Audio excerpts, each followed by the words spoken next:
여호와께서 모세와 아론에게 이르시되 너희가 나를 믿지 아니하고 이스라엘 자손의 목전에서 내 거룩함을 나타내지 아니한 고로 너희는 이 회중을 내가 그들에게 준 땅으로 인도하여 드리지 못하리라 하시니라. 민수기 20장 12절 말씀.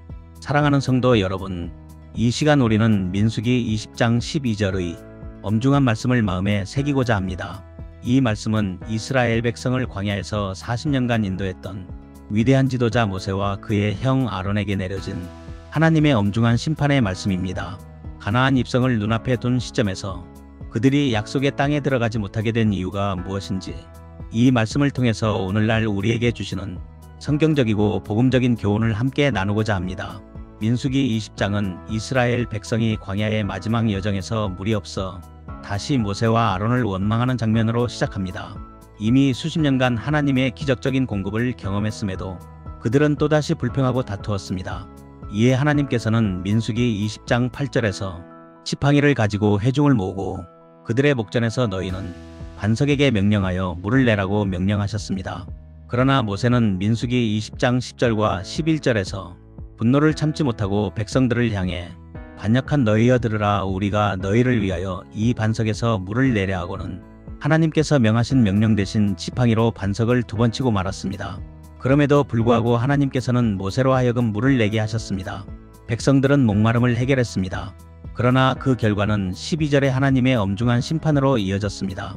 하나님께서는 모세와 아론이 범한 2가지 죄를 지적하십니다.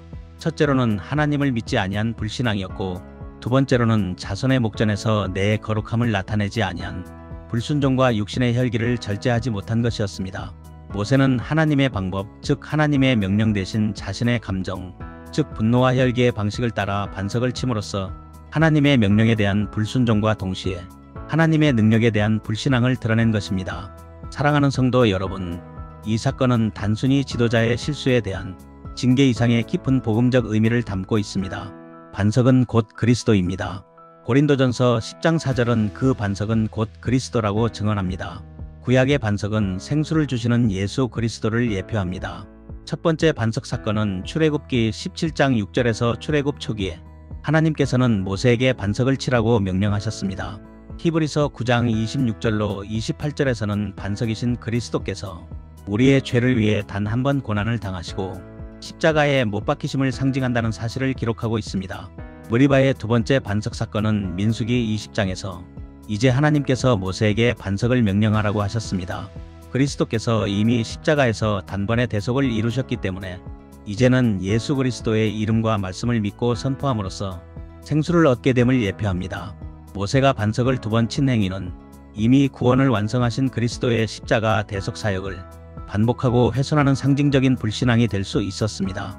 모세는 이스라엘 백성에게 물을 준 주체가 자신이 아니라 오직 하나님이심을, 즉 하나님의 능력과 거룩함을 온전히 드러냈어야 했습니다. 불신앙의 본질은 자기의를 주장함과 동시에 하나님의 영광에 도둑질하는 죄된 행위입니다. 모세의 죄는 단순히 명령을 착각한 것이 아니었습니다. 우리가 너희를 위하여 이 반석에서 물을 내랴 라는 말 속에 모세는 주체가 하나님이심을 가리고 자신의 능력과 권위를 드러내려는 인간적인 혈기와 인간의 의가 섞여 들어갔던 것입니다. 이것은 하나님의 거룩함, 즉 오직 하나님만이 영광과 찬양을 받으셔야 함을 가로챈 행위였습니다.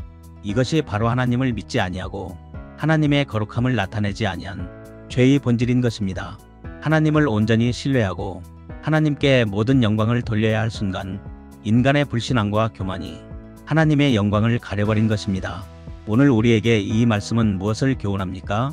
우리는 모세와 아론처럼 광야 백성을 인도하는 지도자는 아닐지라도 세상을 살아가는 모든 순간 그리스도의 거룩함을 드러내야 할 왕같은 제사장이라는 사실을 베드로전서 2장 9절은 상기시켜주고 있습니다. 하나님의 방법, 즉 말씀을 온전히 신뢰해야 합니다.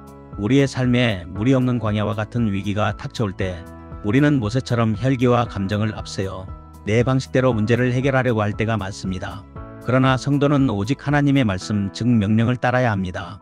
하나님의 말씀대로 믿고 선포하는 것이 오늘날 우리의 반석을 명하는 행위가 되어야 합니다. 우리가 말씀을 붙잡고 기도할 때 말씀의 능력이 우리의 삶에서 생수를 터뜨리는 기적을 일으킬 것입니다. 오직 그리스도께 영광을 돌리는 삶을 살아야 합니다. 성도의 삶은 하나님의 거룩함을 나타내는 통로가 되어야 합니다. 우리가 세상에서 지혜를 얻고 부를 누리고 성공을 거둘지라도 이 모든 것은 나의 노력이 아니라 하나님의 은혜라는 사실을 고백하고 항상 하나님께 감사하며 영광을 돌려드리는 삶을 살아야 합니다. 모세와 아론이 가나안 땅에 들어가지 못한 것은 그들이 구원의 주체이신 하나님의 영광을 가렸기 때문입니다. 이 경고는 오늘 우리에게도 유효합니다. 우리의 사역, 우리의 헌신, 우리의 성공 그 어디에도 내 영광이 끼어들 자리는 없습니다. 우리의 모든 삶의 목적은 오직 하나님의 거룩함, 즉 하나님의 영광을 드러내는 데 있습니다. 바울은 고린도전서 10장 31절에서 이렇게 고백합니다. 그런즉 너희가 먹든지 마시든지 무엇을 하든지 하나님의 영광을 위하여 하라. 말씀에 순종하며 하나님의 뜻에 합당한 삶을 사는 성도들을 예수 그리스도께서 마지막 날에 새 언약의 땅으로 인도하여 주실 것입니다. 모세와 아론은 결국 이스라엘 백성을 약속의 땅으로 인도하지 못했습니다.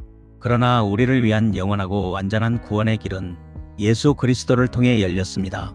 모세의 불순종은 옛 언약의 한계를 보여주었지만 예수 그리스도의 완벽한 순종은 우리를 죄와 사망에서 건져내어 영원한 안식, 새 언약의 땅인 천국으로 인도하는 대제사장이 되셨다는 사실을 히브리서 4장 14절은 증거하고 있습니다. 우리의 믿음은 모세가 실패했던 자기위와 혈기가 아니라 그리스도의 십자가 대속을 완전히 신뢰하는 것입니다. 우리가 오직 믿음으로 그리스도 안에 거할 때 우리의 부족함에도 불구하고 하나님께서는 우리의 삶을 통해서 하나님의 거룩함과 영광을 나타내실 것입니다. 오늘 하루의 삶 속에서 우리는 하나님의 말씀에 순종함으로 그리고 모든 영광을 오직 전지전능하신 하나님 아버지께 돌림으로 하나님의 거룩하심을 온전히 드러내는 복되고 거룩한 하나님 나라의 백성된 삶이 되시기를 예수님의 이름으로 축복합니다. 아멘.